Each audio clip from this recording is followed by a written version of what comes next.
Tranche de vie, vagabondage sans prétention dans nos existences.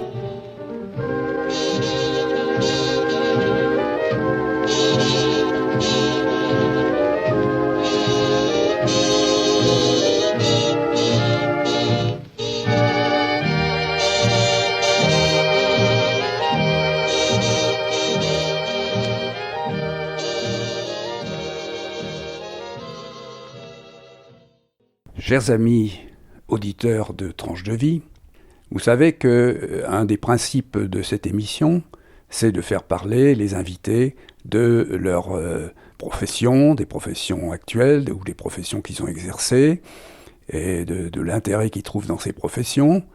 Et puis à la fin, je leur pose toujours une petite question pour savoir s'ils ont d'autres passions que leur métier. Et aujourd'hui, avec Patrick Bruyère, nous allons inverser un petit peu l'ordre des facteurs. C'est-à-dire qu'on va commencer par lui demander de nous parler d'une de ses passions, et puis ensuite on verra d'abord s'il en a d'autres, et puis qu'est-ce qu'il fait dans la vie. Ils ont des questions qu'on pose ordinairement au début de l'émission. Patrick Bruyère, bonjour, merci d'avoir accepté l'invitation de Radio Libre en Périgord. Bonjour, merci de votre accueil. Vous êtes là pour nous parler d'une manifestation qui s'appelle les Vintage Days, qui va avoir lieu bientôt au début du mois de septembre, et dans laquelle vous vous insérez d'une façon particulière. Alors, est-ce que vous pouvez d'abord nous rappeler à nos auditeurs ce que sont les Vintage Days, et puis ensuite on passera au Liberty Vehicles Group, qui est l'organisation pour laquelle vous allez vous dévouer au cours de ces journées. Donc effectivement, les Vintage Days qui ont lieu à Périgueux, les 2, mais surtout le 3 et le 4, puisque le 2, ça reste la mise en place, ont lieu depuis maintenant 7-8 ans. Alors on a eu bien sûr, comme tout le monde, de la petite mise sur pause du Covid. Donc là, on repart pour une nouvelle édition. Cette manifestation à Périgueux accueille tous les passionnés de véhicules de collection, de costumes d'époque, et donc rassemble les collectionneurs des années 30 aux années 70 qui possèdent un véhicule et qui même spontanément souhaitent venir à Périgueux en habits d'époque. La fourchette est grande sur les années, donc ça peut permettre de rassembler un maximum de personnes. Et nous, avec notre association Liberty Vehicles Group, nous sommes présents depuis le début des Vintage Days. Et la spécificité de notre club, c'est que nous sommes collectionneurs de véhicules militaires de la Seconde Guerre mondiale, véhicules alliés principalement. Et nous sommes partie entière de la manifestation. Cette année, du fait des travaux qui ont lieu à Périgueux, nous serons esplanade de Badinter. Et les autres années, c'est vrai que nous étions place Bugeaud. Donc nous allons reconstituer un petit camp militaire avec des véhicules en tout genre, dont un char Sherman et la fameuse Jeep qui a cette image de liberté et qui permet aujourd'hui à notre pays de vivre sous un régime de démocratie. Et avec aussi un élément d'exception, nous avons un membre du club qui possède des téléscripteurs et les premiers ordinateurs et moyens de radiotransmission qui ont servi lors du débarquement Overlord le 6 juin 1944. Cet appareillage qui était basé sur Londres et puis qui était dans un premier temps sur un navire et après a été débarqué lorsque les Alliés ont gagné du terrain en Normandie.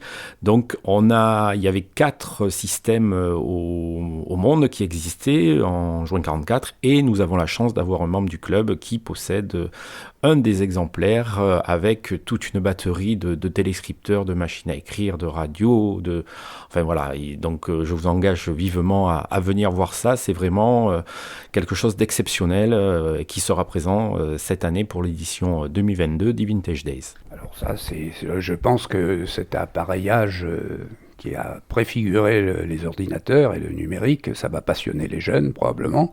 Mais dites-moi quand même, un char Sherman, ça se gare quand même difficilement dans son jardin. C'est un Périgourdin qui possède cet engin. Oui, c'est un ami. Alors là aussi, Donc notre association, vu l'ampleur de l'événement, est épaulée par des amis, notamment des amis du club de Bergerac, des amis du club d'Angoulême.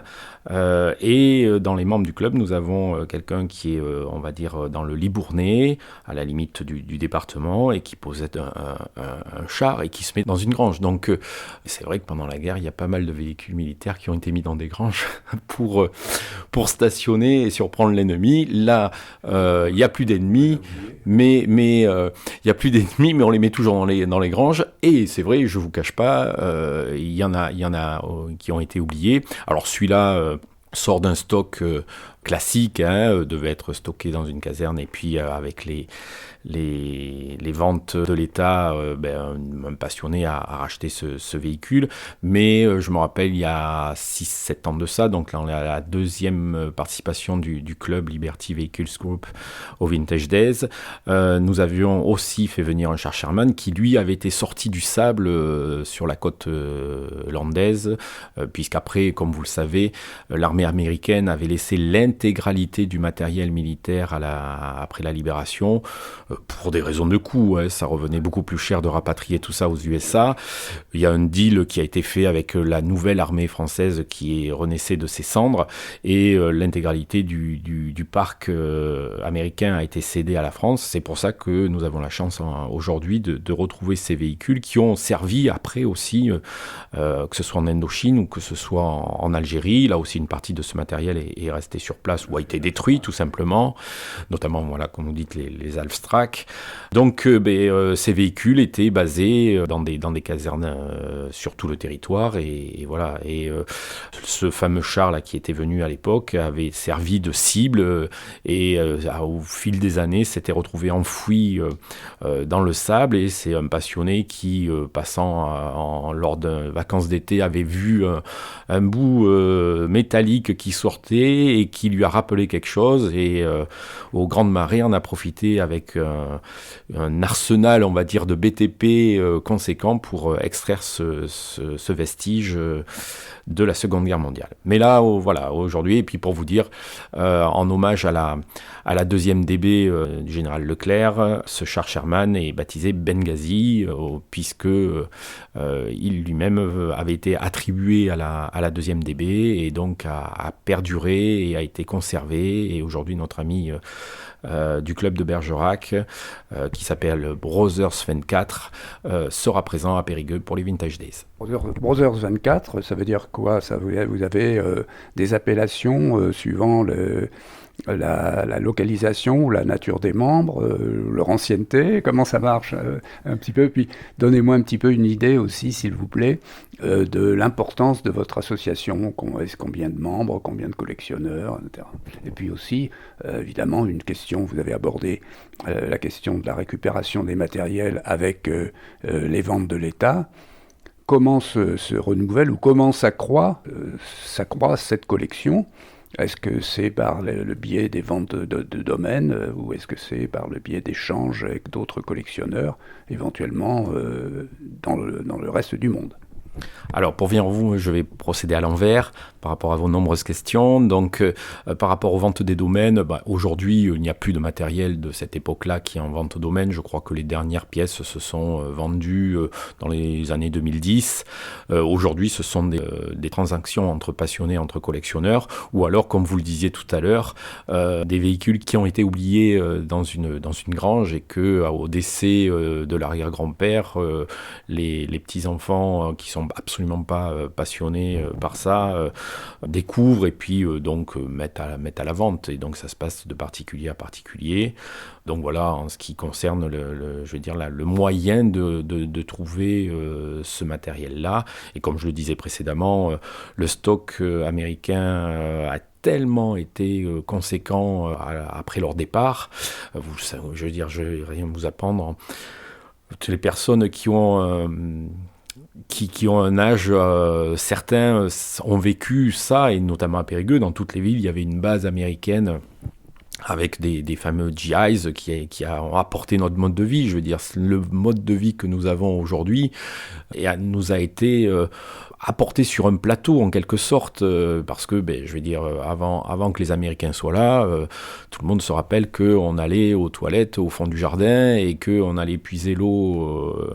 Voilà, donc, je veux dire, la fin de comète du plan Marshall a apporté un grand bond pour la nation française à cette époque-là.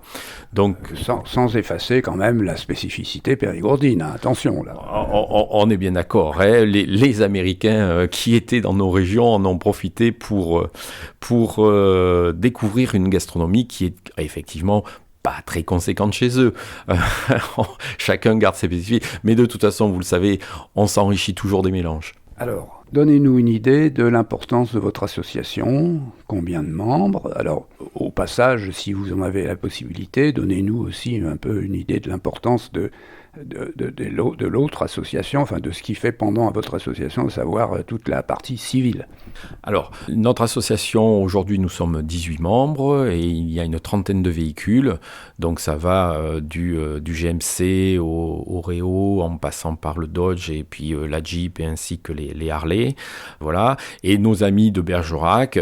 Après, oui, tout à l'heure, vous m'avez posé la question, l'existence de ces clubs. Donc, comme vous voyez, il y a toujours une consonance américaine dans l'appellation et le rapprochement, comme vous l'avez compris, avec notre département.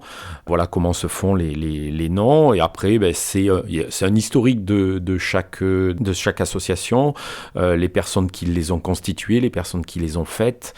Donc après, aujourd'hui, chacun a ses réseaux, chacun a ses contacts.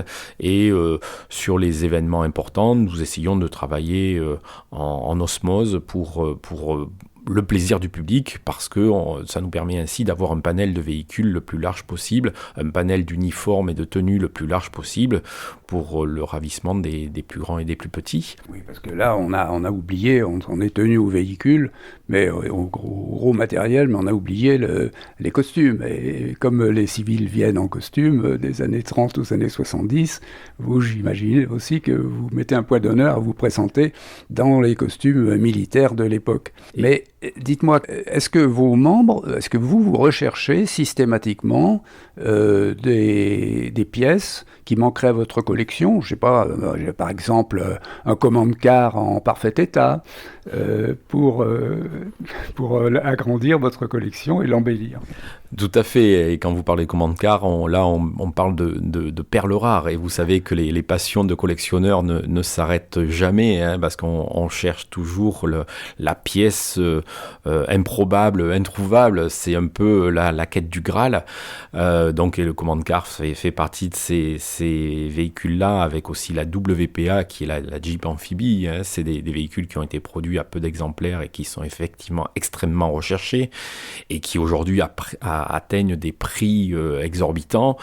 Et après, si on parle de costumes pour les civils qui viennent au Vintage Days, là on est dans l'aspect militaire, on parle d'uniforme parce qu'on a vraiment cette sensibilité tous et la volonté de transmettre la mémoire et de faire de donner cette idée aux jeunes générations que ses alliés, en délivrant la France, et je sais que notre Dordogne, aussi terre de résistance, a œuvré en ce sens en retardant les remontées de troupes allemandes vers le front. Si les alliés n'avaient pas été là, même au niveau des résistants, pour les alimenter en armes, en argent, on sait toute l'aide qui a été apportée, même si aussi on n'est pas naïf, on sait très bien que comme toujours, les Américains ont apporté de l'aide, mais derrière s'attendent à des contreparties ou essayent d'imposer. On a parlé de leur mode de vie, ça s'est fait facilement, mais aussi ont essayé d'imposer une idéologie politique que le général de Gaulle a réfutée.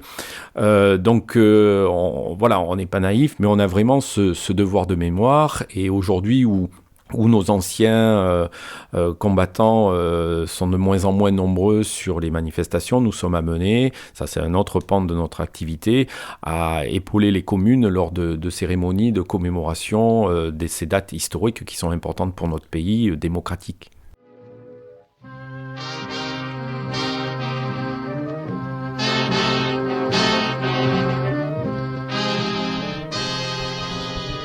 RLP, toujours un peu plus loin.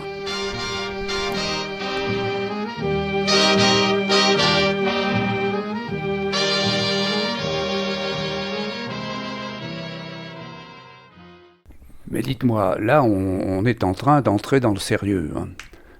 Parce qu'en faisant ce travail, et en le faisant comme vous venez de le décrire, est-ce que vous avez la conscience ou la sensation ou la volonté de faire un travail d'historien, d'archiviste et d'historien pour donner aux jeunes générations une idée précise de ce qu'a été, du bouleversement qu'a été l'irruption de cette formidable armada dont le matériel a épaté absolument tout le monde et qui a été vraiment une révélation pour le monde. La puissance des États-Unis, on en a vu un petit avant-goût pendant la Première Guerre mondiale, mais là, elle a éclaté vraiment d'une manière tout à fait spectaculaire. Et quand vous parlez des prolongements politiques, on était dans un temps où quand même la menace de la Russie soviétique était concrète. Oui, alors là aussi je veux remettre les choses à leur place. Nous sommes très modestes, vous me parlez d'historiens, d'archivistes, là ce sont des professionnels. Nous sommes avant tout des amateurs, mais des amateurs passionnés. Alors effectivement, nous connaissons... Vous documentez quand même. Bien sûr, mais nous, voilà, je ne veux pas faire ombre aux professionnels de ces métiers-là. Mais par contre, je revendique sincèrement un complément, parce que sous, on va dire, cet aspect ludique dans le sens où, comme vous l'avez dit tout à l'heure, quand les Jeeps sont arrivés en France, les enfants avaient les yeux écarquillés, ils découvraient le chewing-gum, ils pouvaient manger du chocolat. Cet impact que ça a eu sur les jeunes, et les moins jeunes, la population française a vraiment été marquée par cet épisode historique. Mais cet impact, on le retrouve chez les enfants aujourd'hui, c'est-à-dire que lorsqu'on intervient à la demande d'un établissement scolaire et qu'on arrive avec une Jeep, le cours d'histoire est beaucoup plus ludique et donc le message passe plus facilement. Alors, on est effectivement, je vais dire qu'on vulgarise un peu le travail des archivistes et des historiens à notre manière, avec des éléments concrets qui parlent aux plus jeunes. Vous avez parlé de GMC, et vous avez parlé de l'arrivée des Américains. Moi, je vais vous livrer mon souvenir personnel, puisque j'ai l'âge d'avoir des souvenirs personnels de cette époque. J'étais au Maroc, et je me souviens très bien de l'arrivée des Américains et du passage des GMC dans ma petite rue, où les GIs nous jetaient des barres de chocolat et de chewing-gum, à notre grand émerveillement, bien entendu. Mais oui, et pour rien vous cacher, il y a une quinzaine d'années, j'ai eu le plaisir d'être invité par le club de Corse, parce que bon, c'est les clubs de collectionneurs, on en trouve dans tous les départements, et on avait fait une grosse manifestation pour le 60e anniversaire de la libération de l'île, et moi j'ai vu des personnes effectivement de votre génération pleurer de joie de voir ces participants avec leurs véhicules, avec les uniformes, parce que, voilà, comme je vous disais, aussi notre club, on est amené à faire des manifestations extérieures. Cette année, nous avons été en Normandie. Alors, les années passant, il y a de moins en moins de vétérans, mais moi, je me suis vu être interpellé par un vétéran qui nous remerciait parce qu'on avait des uniformes. Et c'est pour ça tout à l'heure c'était important, c'est pas des costumes, ce sont des uniformes, parce que nous allons au moindre petit détail, à la moindre barrette, le moindre petit pins qui détermine l'unité et ainsi de suite. Ça permet à ces gens qui ont vécu ça dans leur vie de se voir, c'est un peu une machine à remonter le temps, de se voir transporter à l'époque. Et j'ai vu des personnes très très émues de voir les véhicules et de voir, et de suite ils retrouvent leur âme d'enfance. Est-ce que vous avez des échanges ou est-ce que vous avez des échanges? Quels sont les clubs les plus importants? Comment se situe le vôtre en matière de parc, de dotation de matériel, enfin de capital de matériel et d'uniformes. Et est-ce que vous avez des échanges avec ces autres clubs ou éventuellement avec des clubs voisins qui existeraient à l'étranger? Alors, le réseau, effectivement, est mondial. Ça fait partie des aléas aussi, et puis des affinités des hommes. On reste avant tout des passionnés et des êtres humains. Donc on a effectivement des relations avec des clubs, que ce soit en Normandie, que ce soit sur Poitiers, que ce soit sur Bordeaux, que ce soit sur Canet-en-Roussillon. Voilà, et après c'est au fil des rencontres, au fil de la sympathie entre les passionnés que nous sommes, que des échanges se font. Et puis pour rien vous cacher, à une époque, nous sommes en Dordogne, nous avions des membres de nationalité anglaise et qui eux-mêmes, avant d'arriver sur le département, étaient en Angleterre affiliés à un club, ce qui nous a permis de rendre visite à nos amis sur la ville de Beltring, pour à l'époque une grosse manifestation. Donc voilà, effectivement, on est tous en réseau en fonction de nos affinités et de nos amitiés. Est-ce que vous avez la possibilité, vous avez évoqué des manifestations, des déplacements à l'occasion d'anniversaires, est-ce que vous aussi, vous participez à, je ne sais pas, par exemple, il me semble que vous m'avez dit que vous avez participé à une commémoration du débarquement de Normandie?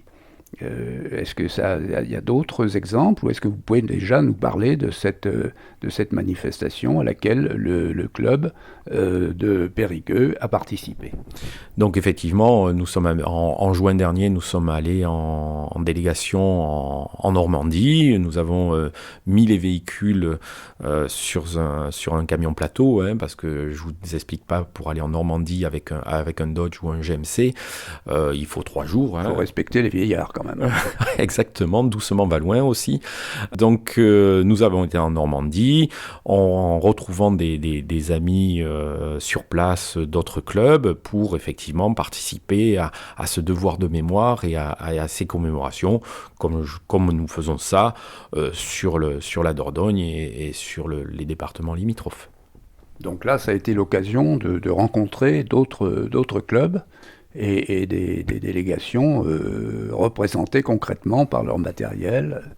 Tout à fait, parce que en Normandie, on retrouve aussi, et encore plus cette année, puisque c'est tombé avec le jubilé de la reine d'Angleterre, nos amis britanniques avaient eu des jours de congé exceptionnels pour ça, et certains en ont profité pour traverser la Manche et puis venir avec leurs véhicules, et aussi beaucoup de véhicules de nos amis belges et de nos amis hollandais, qui sont présents sur les manifestations de la libération de la Normandie, parce que, comme vous le savez, tous ces pays-là faisaient partie des Alliés et ont œuvré dans le même sens. Et donc, je veux dire, voilà, c'est ce retour vers l'histoire de ces pays qui ont eu le bonheur, comme vous le disiez précédemment, de voir les GMC passer devant leur maison, qui ont peut-être été aussi transmis de génération en génération, parce que dans ces clubs-là, on trouve souvent des petits-fils ou des fils de résistants, et même des arrière-petits-fils, parce que aujourd'hui... Nous, membres du club, on a commencé tôt, mais on prend de l'âge. Et c'est vrai que la moyenne d'âge de nos GIs était 20 ans. On n'a plus 20 ans, donc comme nos véhicules, il faut nous ménager. Patrick, nous allons peut-être, je pense qu'on a fait le tour de cette formidable activité à laquelle vous participez. Je pense qu'on a annoncé ce qu'il fallait annoncer. Maintenant, on va peut-être parler un petit peu de vous. Est-ce que vous avez été, par votre métier ou les métiers que vous avez exercés, ou par votre passé familial, prédisposé à vous intéresser à cet aspect de l'histoire de la France contemporaine? Alors, pas réellement. Pas réellement, pour rien vous cacher. Alors mon métier n'a rien à voir puisque je suis contrôleur de gestion, donc vous voyez que ça n'a aucun rapport. Je fais partie de ces dernières générations. Encore les stocks quand même. On est bien d'accord. Mais là, c'est pas des boulons qu'on compte. Après, voilà, je fais partie des dernières générations qui ont fait l'armée. Et encore, je veux dire, j'ai été bien loti puisque j'ai pas été dans un corps d'armée, puisque j'ai fait mon service militaire dans la police nationale, donc vous voyez, ça n'a réellement rien à voir. Je pense que j'ai été imprégné des souvenirs, même si il était assez discret sur ça, de mon arrière-grand-père qui avait fait la Première Guerre et qui a un petit peu œuvré du fait de ses fonctions pour approvisionner certainement des camps de résistants dans les environs de Périgueux, plus même, je dis dans les environs de Périgueux, plus sur Saint-Laurent-sur-Manoir. Donc voilà, mais il a toujours été très discret. Par contre, je crois que j'ai lu dans ses yeux et aussi dans les yeux de mon arrière-grand-mère la souffrance de l'occupation allemande, puisqu'on sait bien que Périgueux, alors c'était pas réellement des Allemands, c'était des auxiliaires d'Afrique du Nord. Il y avait des Allemands, mais enfin qui ont souffert de cette période-là. Donc il y a eu quand même beaucoup de discrétion. Et après, voilà, je ne sais pas comment c'est venu. Par contre, aujourd'hui, avec le recul, je me rappelle que quand j'étais préadolescent, à notre époque, les portables et les jeux vidéo n'existaient pas. Et la passion avait déjà imprégné mon corps, puisque je faisais des maquettes de véhicules militaires terrestres de la Seconde Guerre mondiale. Donc, vous voyez, ça existait quand même. La passion était en gestation. Les prémices, voilà. Dites-moi, il me revient une chose. Vous y avez fait une brève allusion tout à l'heure. Il existe à Périgueux des restes bâtis de la présence des Américains. Je pense à toutes les villas qui se trouvent à l'entrée de Boulazac. Je pense au camp américain de Coulugny-Chamiers, qu'on est en train d'aménager pour d'autres fonctions. Est-ce que tous ces vestiges mériteraient qu'il y ait un effort de conservation peut-être, ou peut-être de promotion vis-à-vis des visiteurs de notre pays et de notre région et de notre ville? Oui et non, parce que déjà pour des raisons, on va dire, à l'époque, les matériaux qui étaient utilisés, notamment l'amiante, c'est compliqué de conserver tout ça en l'état. Après, c'est plus une présence américaine post-guerre. Comme vous le savez, sur la partie de Boulazac, c'était avant tout un hôpital suite à la Première Guerre mondiale. C'était une zone de repos. Et après, c'était la présence américaine. Et vous le savez, puisque vous l'avez vécu, que cette présence américaine, politiquement, au bout d'un moment, a posé des problèmes. Et que même si les personnes, entre elles, les individus, ont eu des échanges, ont eu des relations, il y a eu aussi des problèmes. Voilà, jamais tout n'est blanc ou noir, c'est toujours un peu teinté de gris. Donc, je veux dire, c'est pas quelque chose, à mon avis, qui était une priorité. La priorité aujourd'hui, c'est conserver l'essentiel, à mes yeux, qu'ont apporté les Alliés et les Américains. C'est la démocratie, c'est la reconnaissance des massacres des résistants, des opposants politiques et de la population juive, pour vraiment dire aujourd'hui plus jamais ça. Et vous voyez, je faisais l'allusion à mon arrière-grand-mère tout à l'heure, qui a vécu cette période et qui m'a dit, avant de passer à trépas, qui m'a dit: mon petit, n'oublie jamais quelque chose dans ta vie, c'est que les extrêmes, qu'elles soient à gauche ou à droite, elle n'apporte jamais le bonheur aux gens. Donc ça, c'est peut-être ça aussi qui a fait que l'action du Liberty Vehicles Group est plus sur cette volonté d'expliquer pour que notre démocratie soit forte et résiste à toutes ces tentations qui amènent après le noir et l'obscurité. C'est sur cette très belle conclusion que nous allons quitter Patrick, en le remerciant d'abord pour son témoignage si éloquent et si vif, et puis en souhaitant un plein succès aux Vintage Days, et à l'intérieur des Vintage Days, plein succès à ce que montrera une fois encore le Liberty Vehicles Group. Merci Patrick. Merci à vous.